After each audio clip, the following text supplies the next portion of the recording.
കളം മാറ്റി കളിച്ച് ഗെയിം കളിക്കാൻ ഒരുങ്ങുകയാണ് നമ്മുടെ അപ്പാനി. അതുപോലെ തന്നെ ആദിലയും നൂറയും കൂടെ നല്ല ഡെസ്പാണ്.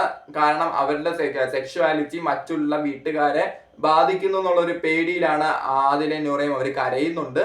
ഇതുപോലെ തന്നെ ബിഗ് ബോസ് ഹൗസിൽ നിന്നും ഒരാൾ കൂടെ എവിക്റ്റ് ആവുകയാണ്. എന്താണ് ഇന്നത്തെ എപ്പിസോഡിൽ നടന്നത്? അപ്പോൾ സൺഡേ വീക്കെൻഡ് എപ്പിസോഡിന് റിവ്യൂ ആയിട്ട് ഞാൻ എത്തിയിരിക്കുകയാണ്. So welcome back to my channel.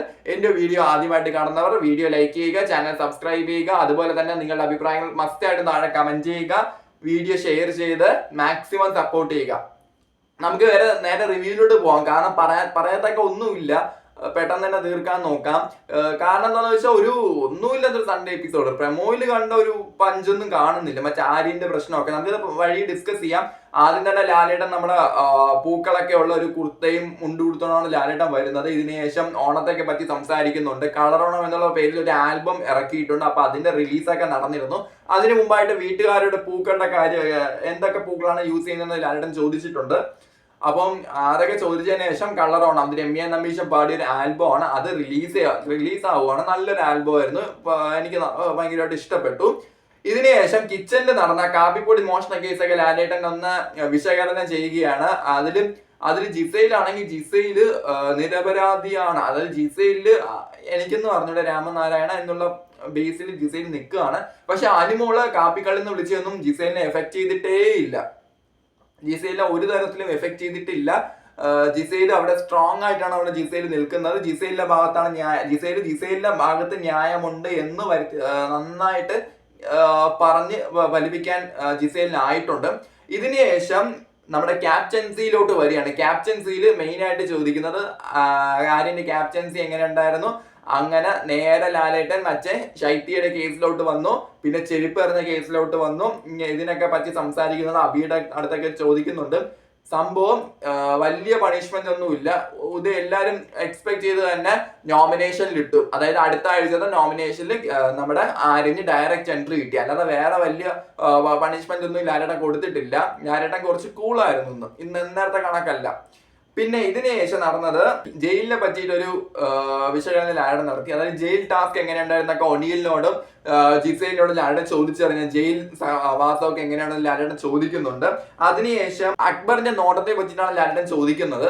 അക്ബറിന്റെ നോട്ടത്തെ പറ്റി ഷാനവാസ് ഒരു കമന്റ് ചെയ്തിരുന്നു, ജിസയിലിനോട് പറഞ്ഞിരുന്നു. അപ്പൊ അതിനെ പറ്റിയിട്ടൊക്കെ അപ്പൊ അക്ബർ തന്നെ ഞെട്ടിപ്പോകുന്നുണ്ട്. ഇങ്ങനെ ഒരു സംസാരം നടന്നു അക്ബർ തന്നെ ഞെട്ടിപ്പോകുന്നുണ്ട്. പക്ഷെ ജിസയിൽ അത് മൈൻഡ് ചെയ്യുന്നില്ല. ഷാനവാസ് പക്ഷെ അതൊരു ഡേർട്ടി ഗെയിം, അത് നമ്മൾ അന്നേ പറഞ്ഞ ഇറ്റ്സ് എ ഡേർട്ടി ഗെയിം, അങ്ങനെ കളിക്കരുത്, അതൊരു ഡേർട്ടി ഗെയിം ആണെന്ന് ഷാനവാസ് തന്നെ ഉറപ്പായി. അങ്ങനെ ഷാനവാസ് സോറി പറഞ്ഞു. ഇതിനുശേഷം ഡിബേറ്റ് ടാസ്കിന്റെ അതിന്റെ ആ ഒരു ക്വസ്റ്റ്യൻ ലാലേട്ടൻ ചോദിക്കുന്നു. ഡിബേറ്റ് ടാസ്ക് എങ്ങനെയുണ്ടെന്നൊക്കെ ലാലേട്ടൻ ചോദിക്കുന്നുണ്ട്. അങ്ങനെ മെയിൻലി ലാലേട്ടൻ പൊക്കിയത് ശരത്തിനെ ഷാനവാസിനെയാണ്. എന്നിട്ട് ഷാരികീനെ വെച്ചിട്ട് ഒരു ഹോട്ട് സീറ്റ് ഡിസ്കഷൻസ് തന്നെ ലാലേട്ടൻ അവിടെ ക്രിയേറ്റ് ചെയ്യുന്നുണ്ട്, റോൾ പ്ലേ ക്രിയേറ്റ് ചെയ്യുന്നുണ്ട്.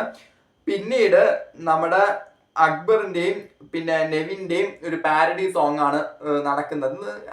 ഒരു നീഡൻ സോങ്, കുഴപ്പമില്ല, അത്യാവശ്യം നല്ല ഒരു സോങ് ആയിരുന്നു. എല്ലാരും കുത്തിപ്പറയുന്ന അതേ സോങ് തന്നെയാണ് അക്ബർ. പിന്നെ കുറച്ച് പുതിയ സോങ്സ് അക്ബർ അവിടെ ഉണ്ടാക്കിയിട്ടുണ്ട്. നെവിൻ അതിനനുസരിച്ച് ഡാൻസ് കളിക്കുന്നുണ്ട്. പിന്നെ ഒരു ടാസ്ക് ആണ്.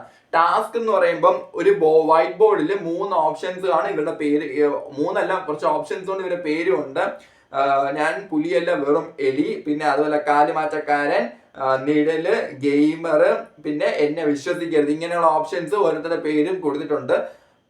ഇത് എല്ലാവരും മാർക്ക് ചെയ്തതിനു ശേഷം ലാലേട്ടൻ നേരെ പോകുന്നത് അനുമോളും ശരത്തുമായിട്ട് നടന്ന ആ ഒരു പ്രശ്നമുണ്ടല്ലോ. പ്രശ്നത്തിന് അനുമോള് സോറി പറഞ്ഞു കാല് പിടിച്ചു. പക്ഷെ ശരത്തിന് അതൊരു നെഗറ്റീവായിട്ട് ഫീൽ, അതായത് ശരത്തിന് കുറച്ച് ദിവസം നെഗറ്റീവ് ഫീൽ. അപ്പൊ ശൈത്യ പറഞ്ഞ അനുമോള് കാല് പിടിച്ചെന്നായിരിക്കും ഈ ഒരു ബ്ലാക്ക് മാജിക് വല്ല അനുമോള് ചെയ്തു കാണുമോ എന്നുള്ളൊരു ഇതിലേക്ക് അവർ സംസാരം വന്നു. അപ്പൊ ഇത് ലാലേട്ടൻ ചോദിക്കുകയാണ്, അങ്ങനെ അനുമോൾ എന്തിനാ കാല് പിടിച്ചെന്നൊക്കെ ലാലേട്ടൻ ചോദിക്കുന്നുണ്ട്. എന്തെങ്കിലും അങ്ങനെ ഒരു കളിയാക്കി ചോദിക്കുന്നുണ്ട്. അങ്ങനെ അനുമോളും അപ്പാനിയും സേവ് ആകുകയാണ്, നോമിനേഷനിൽ നിന്നും സേവ് ആകുകയാണ്. ഇതിനുശേഷം ഞാൻ പുലിയല്ല എലി എന്നുള്ളൊരു ആ ഒരു ഹെൽമറ്റ് ഉണ്ട്. ഒരു ഹെൽമറ്റിൽ ഇത് ഈ ടാഗ് എഴുതിയിട്ടുണ്ട്. ആ ടാഗ് ഫസ്റ്റ് കിട്ടിയത് ആര്യനാണ്. പിന്നെ കാല് മാറ്റക്കാരൻ എന്നുള്ളത് ശാരികയ്ക്കാണ്. അതുപോലെ തന്നെ ഗെയിമർ എന്നുള്ള ടൈറ്റിൽ കിട്ടിയത് അനീഷിനാണ്. പിന്നെ എന്നെ വിശ്വസിക്കരുത് അത് കിട്ടിയത് അനുമോൾക്കും, നിഴൽ എന്നുള്ളത് ശരത്തിനുമാണ് കിട്ടിയിരിക്കുന്നത്. ഇതില് പിന്നെ എവിക്ഷൻ നടത്തുകയാണ് ലാലേട്ടൻ. എവിക്ഷൻ ഓരോരുത്തർക്ക് ഓരോ ഗ്ലാസ് കൊടുത്തു. ഗ്ലാസ് അതായത് സൺഗ്ലാസ് പോലത്തെ ഗ്ലാസ് കൊടുത്തു. പക്ഷെ അവർക്കത് കാണാൻ പറ്റില്ല, എന്താണ് പുറത്തെന്താണെന്ന് കാണാൻ പറ്റില്ല, ബ്ലാങ്ക് ആയിരിക്കും. അങ്ങനെ ഇതിൽ ഒരു സൈഡില് സേവ്ഡ് ഓർ എവിക്റ്റഡ് എന്നും ഒരു സൈഡില് എന്താണ് സേവ്ഡ് ഓർ എവിക്റ്റഡ് എന്ന ഒരു സൈഡിൽ അവരുടെ പേരും എഴുതിയിട്ടുണ്ട്. അങ്ങനെ ലാലേട്ടൻ ഓരോ ചീട്ടായിട്ട് ഓരോ ഗ്ലാസ്സിന് നമ്പർ ഉണ്ട്. അങ്ങനെ നമ്പർ ഉള്ളവർ ആ ഇത് സ്റ്റിക്കർ അങ്ങ് മാറ്റുകയാണ്. സ്റ്റിക്കർ മാറ്റുമ്പോൾ എവിക്റ്റഡ് അതുപോലെ തന്നെ പേര് അതൊക്കെ ഇടയ്ക്ക് കാണുന്നുണ്ട്. എന്നിട്ട് ഓരോരുത്തരായിട്ട് എന്ത് ചെയ്യണം, ഓരോ ഗ്ലാസിന്റെ മറ്റേ സൈഡും കൂടെ അതിന്റെ സ്റ്റിക്കറും കൂടെ എടുത്ത് മാറ്റുമ്പോൾ ശാരിക എവിക്റ്റഡ് എന്ന് കാണിക്കുകയാണ്. അങ്ങനെ ശാരിക എവിക്റ്റഡ് ആയി പോവുകയാണ്. ശാരികനെ ലാലേട്ടൻ സ്റ്റേജിലേക്ക് വിളിക്കുന്നുണ്ട്. ഇതിനു മുമ്പായിട്ട് ശാരികക്ക് കിട്ടിയ ആ കാലിമാറ്റക്കാരൻ എന്നുള്ള ഹെൽമറ്റ് ആദിലയ്ക്കും നൂറയ്ക്കും കൊടുക്കുകയാണ്. അങ്ങനെ ലാലേട്ടന്റെ അടുത്ത് ചെല്ലുന്നു, ജേർണി വീഡിയോ ഒക്കെ കാണിക്കുന്നു. അങ്ങനെ ഇതെല്ലാം കഴിഞ്ഞിട്ട് ലാലേട്ടൻ അടുത്ത ആഴ്ച സ്റ്റുഡിയോയിലോട്ട് വരില്ല. മിക്കവാറും സീസൺ 5 നമ്മൾ കണ്ടതുപോലെ ഓൺലൈൻ ആയിരിക്കും ലാലേട്ടൻ വരുന്നത്. കാരണം ലാലേട്ടൻ അടുത്ത ആഴ്ച എന്നെ ഇവിടെ കാണില്ല, പക്ഷെ ഞാൻ വരും എന്ന് പറഞ്ഞിട്ടാണ് ലാലേട്ടൻ പോയത്. മിക്കവാറും എന്താണ് ലാലേട്ടൻ അന്ന് എന്താ ഒരു യാത്ര പോവുകയാണ്. ലാലേട്ടൻ ടൂർ എന്തോ ആണ്. അപ്പം എനിക്കൊന്ന് ഷൂട്ടുമായിട്ട് ബേസ് ചെയ്തിട്ടുള്ള ടൂറായിരിക്കും. അങ്ങനെ ലാലേട്ടൻ പോവുകയാണ്. മിക്കവാറും അടുത്ത ആഴ്ച നമ്മൾ ഈ ചില റിവ്യൂവേഴ്സ് ഒക്കെ അപ്ഡേറ്റ് ചെയ്ത് എന്താന്ന് വെച്ചാൽ ഒരു 7 വൈൽഡ് കാർഡ് എൻട്രി ഉണ്ടെന്നാണ് റിവ്യൂവേഴ്സ് അപ്ഡേറ്റ് ചെയ്തിരിക്കുന്നത്. അങ്ങനെയാണെങ്കിൽ അത് അടുത്ത ആഴ്ച സംഭവിക്കേണ്ടതാണ്. പക്ഷെ അടുത്ത ആഴ്ച ലാലേട്ടൻ ഇല്ലാതെ എങ്ങനെ ഈ 7 പേരെ കയറ്റി വിടുന്ന അറിയില്ല. പക്ഷെ കയറ്റി വിട്ടിട്ടുണ്ട്. സീസൺ 5 അനു ജോസഫിനെ ലാലേട്ടൻ കയറ്റി വിട്ടത് ഓൺലൈനിൽ മീറ്റിൽ വന്നിട്ടാണ് കയറ്റി വിടുന്നത്. നിങ്ങൾക്ക് ഓർമ്മയുണ്ടെന്നറിയില്ല, അതുപോലെ ആയിരിക്കുമോ എന്നറിയില്ല, നമുക്ക് നോക്കാം. അത് മാത്രമല്ല അടുത്ത ആഴ്ച സ്വേച്ഛാധിപത്യത്തിന്റെ ആഴ്ചയായിരിക്കും എന്നൊക്കെയാണ് പറയുന്നത്. അതായത് ബിഗ് ബോസ് വീടിന്റെ ഫുൾ കൺട്രോൾ ഒരാളുടെ കയ്യിൽ എത്തുകയാണെന്നൊക്കെ ലാലേട്ടൻ പറയുന്നുണ്ട്. മിക്കവാറും ക്യാപ്റ്റൻ ആയിരിക്കാം, നോക്കാം. ഇനി അതിന്റെ ഭാഗമായിട്ടാണ് ഇവരുടെ ഹെൽമറ്റ് മാറ്റരുത്, ബിഗ് ബോസ് പറയുന്ന ഹെൽമറ്റ് മാറ്റരുത് ലാലേട്ടൻ പ്രത്യേകം പറഞ്ഞിട്ടുണ്ട്. ഇനി അതിന്റെ ഭാഗമായിട്ടാണോ എന്ന് അറിയില്ല, നോക്കാം നമുക്ക് എന്താണ് നടക്കാൻ പോകുന്നതെന്ന്. അതിനുശേഷം വീട്ടുകാർ തമ്മിൽ ഡിസ്കഷൻസ് നടത്തുകയാണ്. പിന്നെ ഒരു സ്പോൺസർ ആര്യൻ ഇമ്മച്ചുവേർഡ് ആണെന്ന്, അതായത് ആര്യൻ ഇമ്മച്ചുവേർഡ് ആണെന്ന് ആര് പറയുന്നത്, ജിസയില് ബിന്നിയോട് പറയാണ്. കുറച്ച് ദിവസമായിട്ട് ആര്യൻ ഭയങ്കര ഇമ്മച്ചുവേർഡ് ആയിട്ടാണ് ഗെയിം കളിക്കുന്നതെന്ന് ബിന്നിയോട് ജിസയിൽ പറയുകയാണ്. അതുപോലെ തന്നെ ഒരു സ്പോൺസർ ടാസ്ക് വന്നു, മറ്റേ റീഗൽ ജുവലേഴ്സിന് സ്പോൺസർ ടാസ്ക് വന്നു. അതായത് ഏറ്റവും കൂടുതൽ ടാസ്കിൽ വിന്നാകുന്ന വ്യക്തിക്ക് എന്താണ് റീഗൽ ജുവലേഴ്സിന്റെ ഡയമണ്ട് നെക്ലേസ് സമ്മാനമായിട്ട് കിട്ടും. അത് കൂപ്പൺ അനുസരിച്ചാണ് കിട്ടുന്നത്. കൂപ്പൺ കിട്ടും, കൂപ്പൺ പിഗ്ഗി ബാഗിൽ വെക്കണം. അത് കൂടുതൽ കൂപ്പൺ കിട്ടുന്നവർക്ക് എന്തായിരിക്കും ആ സമ്മാനം അവർക്ക് കിട്ടും. ഇതിനുശേഷം പിന്നെ മഞ്ജു വാര്യർ ഒരു ആഡും റിലീസ് ചെയ്തു അവിടെ വെച്ച് തന്നെ. പിന്നെ ഇതിനുശേഷം ആണ് നമ്മുടെ അപ്പാനി പറയുന്നത് കളം മാറ്റി ഞാൻ കളിക്കാൻ പോവാണ്, എന്റെ ഗെയിം ഞാൻ മാറ്റിയാണെന്ന് അപ്പാനി ആരോടും അക്ബറിനോട് ജിസൈനോട് റെനിയോട് അവിടെ ഇരുന്നിട്ട് ഡിസ്കഷനിൽ ഇരുന്ന് പറയാണ്. ഞാൻ ഒരു കാര്യം ചോദിച്ചിട്ട്, ഒരാള് ഗെയിം മാറ്റി കളിക്കാൻ വേണ്ടി പ്ലാൻ ചെയ്യാണ്, ആരെങ്കിലും അത് വെളിയിൽ പറയോ? എനിക്ക് തോന്നുന്നില്ല. പോയാൽ നമ്മളെ അടുത്തൊരു സുഹൃത്തിനോട് പറയും. ഇപ്പൊ ഇങ്ങനെ ഒരു മീറ്റിംഗ് കൂടിയിട്ട് പറയോ? ഇനി അഥവാ അവന്റെ അപ്പാനിയുടെ ഗെയിമാണോന്നും അറിയില്ല, നമുക്ക് നോക്കാം എന്താണ് നടക്കാൻ. അപ്പാനി ഗെയിം മാറ്റി കളിക്കും, നമുക്ക് നോക്കാം.